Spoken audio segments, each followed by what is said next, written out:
Rafiki wa karibu wa msanii Davido aitwaye Tini almaarufu kama Eagle 2022 na mume wa mwanadada kutoka Zimbabwe aitwaye Daniela amezikwa nchini Uingereza katika tukio lililozua mjadala mkubwa kutokana na gharama kubwa za maandalizi, ambapo pia sababu ya kifo chake inatajwa kuwa ni matumizi ya kupita kiasi ya dawa za kulevya, yani drugs overdose. Mazishi hayo yalihudhuriwa na watu wa karibu na wafuasi wake, huko safari yake ya mwisho ikifanyika kwa namna ya kipekee, ambapo gari la kifahari aina ya betri lilitumika kubeba jeneza lake, likionyesha dhahiri utajiri na hadhi aliyokuwa nayo wakati upo hai mtu huyo.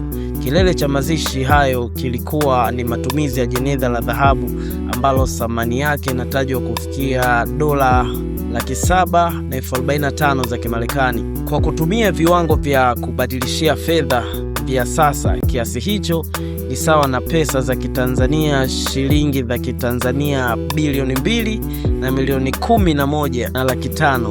Gharama hii kubwa ya jeneza imewashangaza wengi, ikichukuliwa kama ishara ya mwisho ya utajiri na heshima waliotaka kumpa marehemu katika safari yake ya kuelekea pumziko la milele.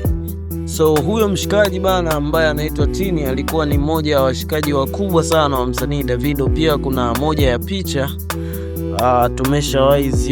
nimeshawahi ziona kipindi cha nyuma, alikuwa yuko yeye, alikuwa yuko na Diamond Platnumz, alikuwa yuko pia na msanii Davido. So vitu kama hivi hapo. Mshikaji inasemekana amefariki kujioverdose kwa drugs.